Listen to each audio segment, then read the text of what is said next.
Hij is een begrip in de Formule 1 en wordt door velen gezien als de ontdekker van Max Verstappen. Zijn naam Dr. Helmut Marko. Op papier is de Oostenrijker slechts adviseur bij Red Bull, maar achter de schermen is hij de man die aan de touwtjes trekt. En hij is speciaal voor dit interview naar Nederland gekomen.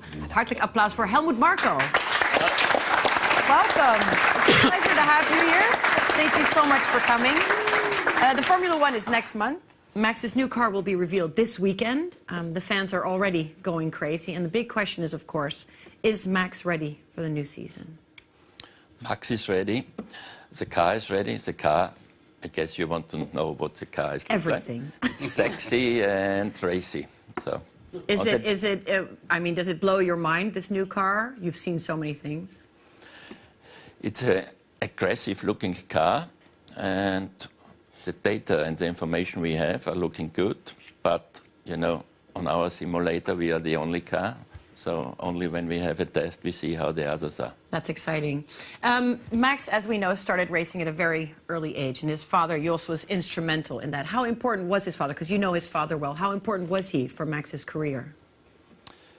He was very important. I think what Max achieved, he did in a much less time than other drivers because of the performance and the experience Jos had, and also the hard way he taught Max. The hard way, as in disciplined? Discipline, yes. Yeah. And he only told him, you have to win, you have to achieve. There was no second.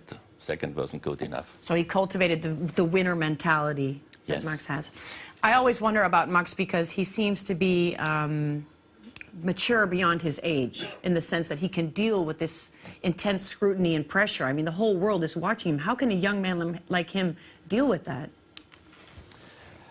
I had, when he was 15, a long discussion with him. Normally, I talk with a driver 20 minutes. With him, I was sitting for an hour and a half. And as you said, there was a 15-year-old boy with a maturity of a 26-year-old who came from a university or so. So besides his racing talent, he has other interests. He knows what's going on in the world. He's not fixed with the racing alone. And that was the reason why we decided, yes, we put him in the car, in a Formula 1 car, because I was convinced he can do it. Mm-hmm. You did take a risk when you did that, though. Did you have any doubts in your mind? No risk, no fun. It's a I agree Red Bull completely. attitude. No, but I was convinced. There was a race on Nürburgring, it's a German street circuit, and he was a class by his own. You know, he was lapping 2-3 seconds faster than anybody else. Like maybe you saw Brazil. Yeah. So, and when I saw this race, I knew what we are going to do. I called next day. I'm an early bird, so maybe I did wake up Jos and said, Jos, forget all our discussions because we were dealing and wheeling and so on. What next category? I said, forget everything, we do Formula 1.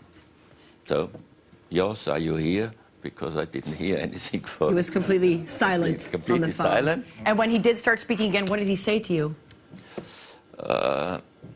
Really nothing concrete, you know. He was yes, no, what, and so on. He was completely shocked. He was completely shocked, but in this week we met and started to make a deal.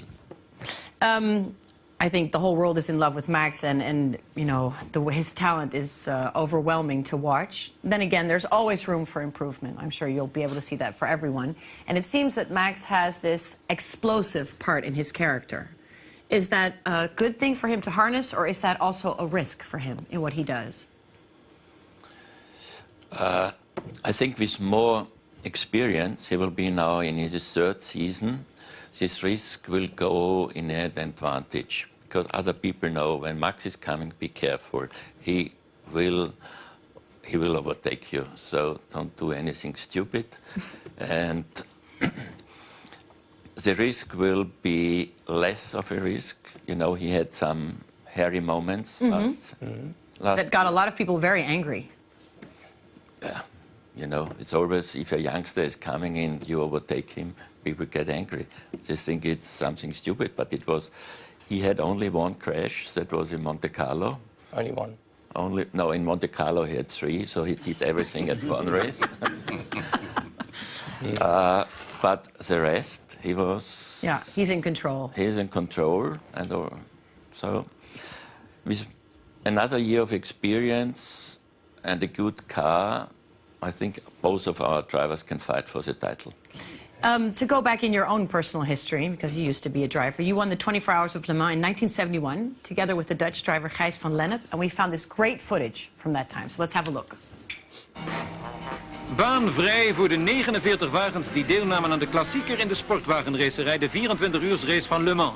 Een strijd vooral tussen Porsche en Ferrari. Porsche had in de Nederlander Gijs van Lennep en de Oostenrijkse jurist Helmut Marko een uitstekend team. This was your best race, and then after this happened, tragedy struck in your life. What happened to you? I got a new BRM chassis in Clermont-Ferrand, and I didn't fit very well. I was about 10 centimeters higher than normal, but the chassis, the car was quicker. So, you know, safety. In that days, you thought if something happens to you, it's bad luck. But nowadays, I know it was just the opposite. It was really great luck if you hadn't been hurt. And so I was 10 centimeters higher, and I was following Ronnie Peterson. I remember he came a little bit off the road, and the stone was thrown. I saw something coming. And You saw it coming at you through the windshield. Yeah.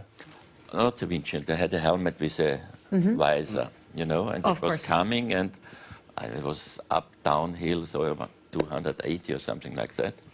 And I tried to avoid it, but it hit me, and it went through the visor in my eye. Oh, so at that moment, it's quite painful. But I knew we had 250 kilos of sprit. I was 5th or 6th, so 20 cars behind me, so I knew I have something to do to survive myself and also the other guys behind me. If I don't control the car, it would be an enormous accident. So I don't know how I did it, but I opened the eye and lifted the arm and stopped the car on the side. And then I got unconscious, but till then it's... You saved your own life and basically everyone who was behind you, Yeah. otherwise it would have been a massive crash. Massive shunt, Yeah. yes. And after that you passed out, and then they took you to a hospital, and you woke up eventually, I think, after they operated you, I assume. It was in France on a Sunday, so we went to 2 wrong hospitals. In the third one, when we arrived, the doctor was at a grill party. Oh.